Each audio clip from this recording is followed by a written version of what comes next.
ओम शांति। 5-3-21 की वाणी है। मीठे बच्चे, जैसे बाप दादा दोनों निरअहंकारी है, देही अभिमानी है, ऐसे फॉलो फादर करो तो सदा उन्नति होती रहेगी।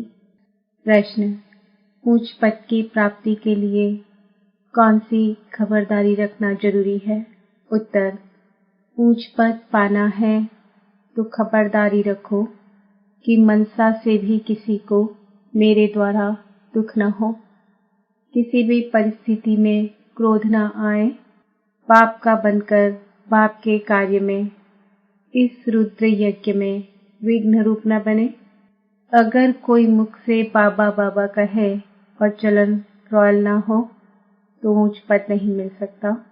ओम शांति। बच्चे अच्छी तरह से जानते हैं कि बाप से वर्षा पाना है जरूर। कैसे? श्रीमत पर। बाप ने समझाया है, एक ही गीता शास्त्र है जिसमें श्रीमत भगवानुवाच है। भगवान तो सबका बाप है। श्रीमत भगवानुवाच तो जरूर भगवान ने आकर श्रेष्ठ बनाया होगा, तब तो उसकी महिमा है। श्रीमद भगवद गीता अर्थात श्रीमद भगवानुवाच, भगवान तो जरूर ऊंचते ऊंच ठहरा। श्रीमद भी उस ही एक शास्त्र में गाई हुई है और कोई शास्त्र में श्रीमद भगवानुवाच नहीं है।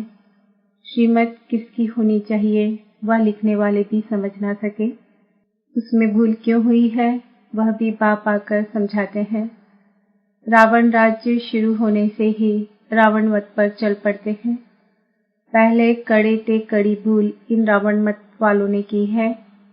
रावण की चमाट लगती है, जैसे कहा जाता है शंकर प्रेरक है, बॉम्ब्स आदि बनवाए हैं, वैसे 5 विकारों रूपी रावण प्रेरक है मनुष्य को पतित बनाने का। तब तो पुकारते हैं पतित पावन आओ, तो पतित पावन एक ही ठहराना।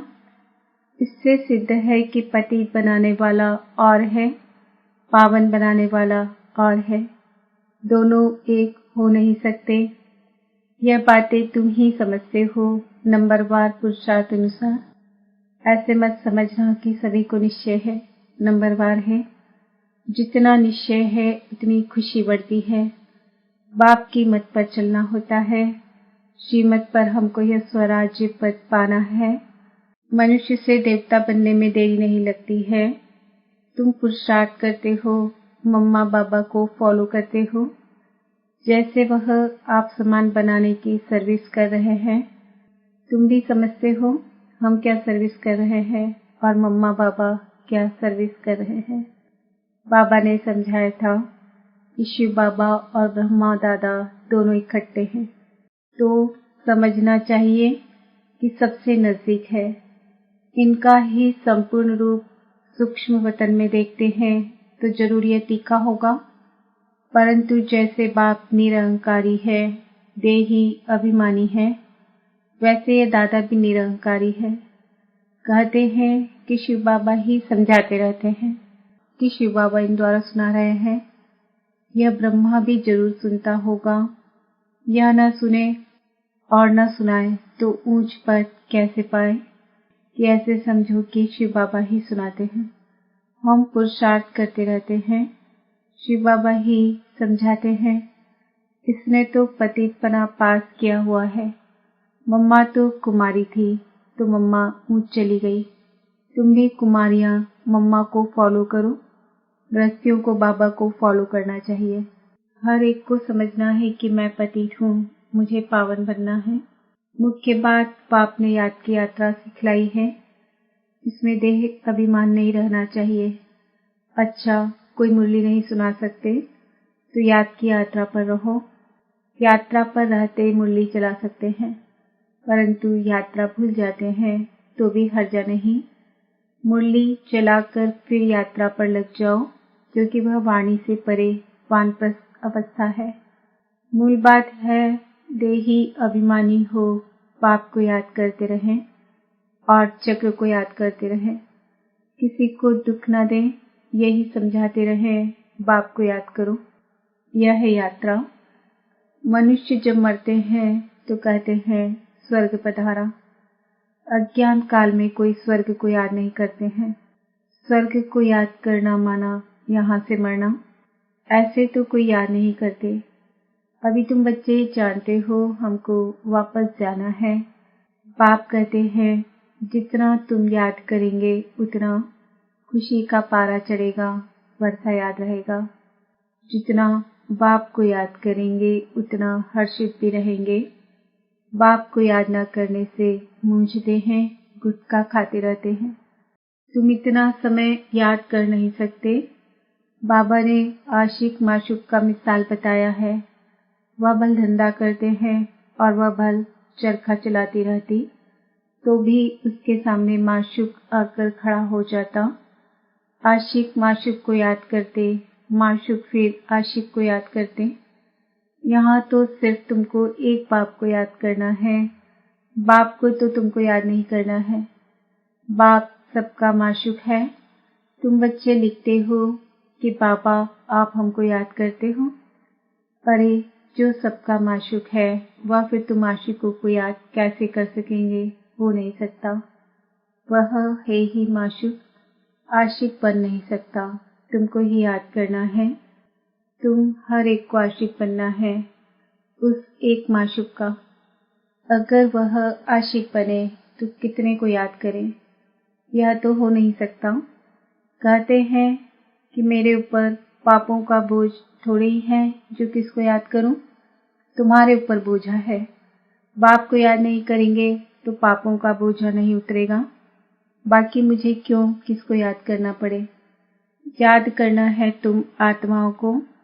जितना याद करेंगे उतना पुण्य आत्मा बनेंगे, पाप करते जाएंगे। बड़ी मंजिल है। देही अभिमानी बनने में ही मेहनत है। यह नॉलेज सारी तुमको मिल रही है। तुम त्रिकालदर्शी बने हो। नंबरवार पुरुषार्थ अनुसार सारा चक्र तुम्हारी बुद्धि में रहना चाहिए। बाप समझाते हैं तुम लाइट हाउस हो ना, हर एक को रास्ता बताने वाले हो, शांति धाम और सुख धाम का। यह सब नई बातें तुम सुनते हो। जानते हो कि बरोबर हम आत्माएं शांति धाम के रहवासी हैं। यहाँ पाठ बजाने आते हैं। हम एक्टर हैं। यही चिंतन बुद्धि में चलता रहे तो मस्ती चढ़ जाए। बाप ने समझाया है आदि से लेकर अंत तक तुम्हारा पाठ है। अभी कर्मातीत अवस्था में जरूर जाना है, फिर गोल्डन एज में आना है। इस धुन में रहते अपना कल्याण करना है। सिर्फ पंडित नहीं बनना है। दूसरे को सिखाते रहेंगे, खुद उस अवस्था में नहीं रहेंगे तो असर पड़ेगा नहीं। अपना भी पुरुषार्थ करना है। बाप भी बताते हैं कि हम भी याद करने की कोशिश करता हूँ। कभी माया का तूफान ऐसा आता है जो बुद्धि का योग तोड़ देते हैं। बहुत बच्चे चाट भेज देते हैं। वंडर खाता हूँ कि यह तो हमसे भी तीखे जाते हैं। शायद वेग आता है तो चार्ट लिखने में लग जाते हैं, परंतु ऐसी अगर तीखी दौड़ी पहने तो नंबर 1 में चले जाएं। परंतु नहीं, वह सिर्फ चार्ट लिखने तक है। ऐसे नहीं लिखते कि बाबा इतनों को आप समान बनाया, और वह भी लिखे बाबा हमको इसने यह रास्ता बताया है। ऐसा समाचार नहीं आता है। तो बाबा क्या समझेंगे? सिर्फ चार्ट भेजने से काम नहीं चलता, आप समान भी बनाना है। रूप और बसंत दोनों बनना है, नहीं तो बाप समान नहीं ठहरे। रूप भी बसंत भी एक्यूरेट बनना है, इसमें ही मेहनत है। देह अभिमान मार डालता है। रावण ने देह अभिमानी बनाया है। अभी तुम देही अभिमानी बनते हो, फिर आधा कल्प के बाद माया रावण देह अभिमानी बनाती है। देही अभिमानी तो बहुत मीठा बन जाते हैं, संपूर्ण तो अभी कोई भी बना नहीं है। बाबा हमेशा कहते हैं कि किसी के भी दिल को रंज नहीं करना है, दुख नहीं देना है। सबको बाप का परिचय दो। बोलने करने की भी बड़ी रॉयल्टी चाहिए। ईश्वरी संतान के मुख से सदैव रत्न निकलने चाहिए। तुम मनुष्यों को वरदान देते हो, रास्ता बताना है और समझाना है। तुम परमात्मा के बच्चे हो ना, उनसे तुमको स्वर्ग की राजाई मिलनी चाहिए, फिर अब वह क्यों नहीं है। याद करो, बरोबर पाप से वर्षा मिला था ना। तुम भारतवासी देवी देवताएं थे, तुमने ही 84 जन्म लिए। तुम समझो कि हम ही लक्ष्मी नारायण के कुल के थे। अपने को कम क्यों समझते हो। अगर कहते कि बाबा सब थोड़े ही बनेंगे, तो बाबा समझ जाता कि यह इस कुल का नहीं, अभी से ही थिरकने लग पड़ा है। तुमने 84 जन्म लिए हैं। बाप ने 21 जन्मों की प्रारब्ध जमा कराई, वह खाया, फिर समाप्त होना शुरू हो गई। कट चढ़ते चढ़ते तमो प्रधान कौड़ी मिसल बन पड़े हो। भारत ही 100% सॉल्वेंट था। इन्हों को ये वर्षा कहाँ से मिला। एक्टर्स ही बता सकेंगे ना, मनुष्य ही एक्टर है। उनको यह पता होना चाहिए कि लक्ष्मी नारायण को बादशाही मिली कहाँ से, कितनी अच्छी अच्छी पॉइंट्स है। जरूर आगे जन्म में ही ये राज्य भाग्य पाया होगा। बाप ही पतित पावन है। बाप कहते हैं कि मैं तुमको कर्म, अकर्म और विकर्म की गति समझाता हूँ। रावण राज्य में मनुष्य के कर्म विकर्म हो जाते हैं, वहाँ तुम्हारे कर्म अकर्म होते हैं। वह है देवी सृष्टि। मैं रचता हूँ तो जरूर मुझे संगम पर आना पड़े। यह है रावण राज्य, वह है ईश्वरी राज्य। ईश्वर अब स्थापना करा रहे हैं। तुम सब ईश्वर के बच्चे हो। तुमको वर्षा मिल रहा है। भारतवासी ही सॉल्वेंट है, अब इनसॉल्वेंट बन गए हैं। यह बना बनाया ड्रामा है, इसमें फर्क नहीं हो सकता। सबका झाड़ अपना अपना है। वैरायटी झाड़ है ना। देवता धर्म वाले ही फिर देवता धर्म में आएंगे। क्रिश्चियन धर्म वाले अपने धर्म में खुश हैं, औरों को भी अपने धर्म में खींच लिया है। भारतवासी अपने धर्म को भूलने के कारण वह धर्म अच्छा समझ चले जाते हैं। विलायत में नौकरी के लिए कितने जाते हैं, क्योंकि वहाँ कमाई बहुत है। ड्रामा बड़ा वंडरफुल बना हुआ है। इसको समझने की अच्छी बुद्धि चाहिए।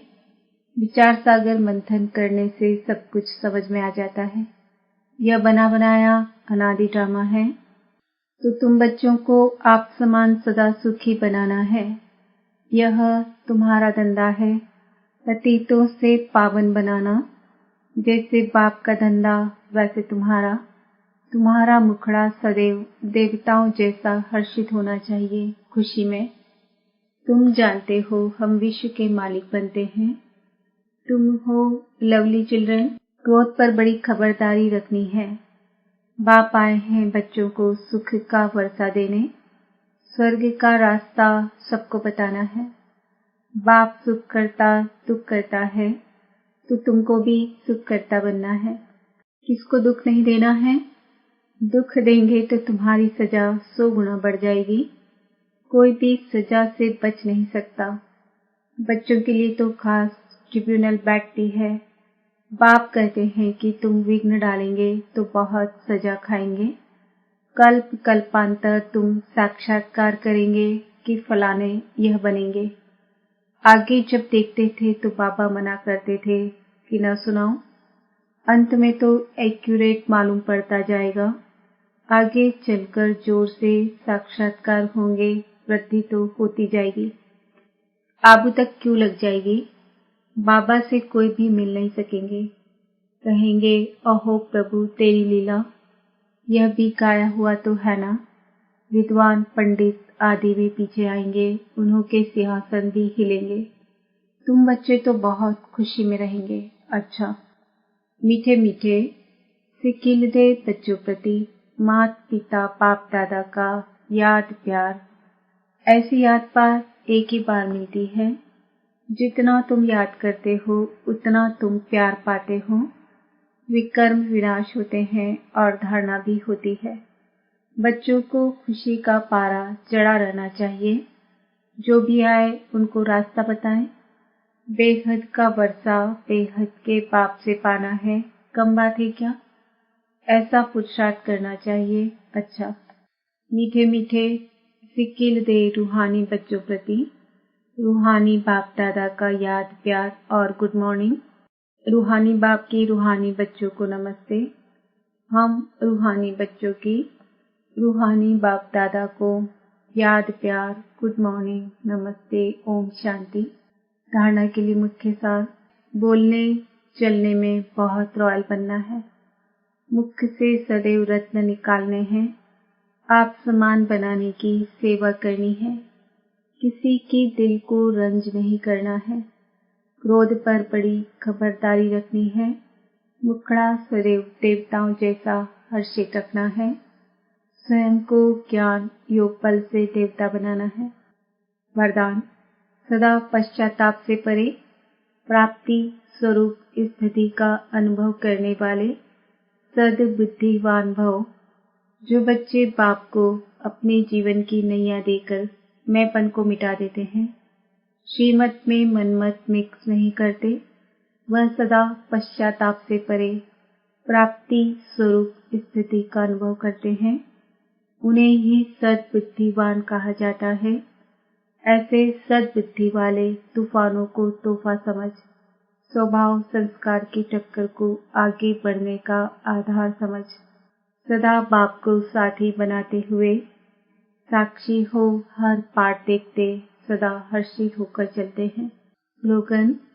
जो सुखदाता बाप के सुखदाई बच्चे हैं, उनके पास दुख की लहर आ नहीं सकती।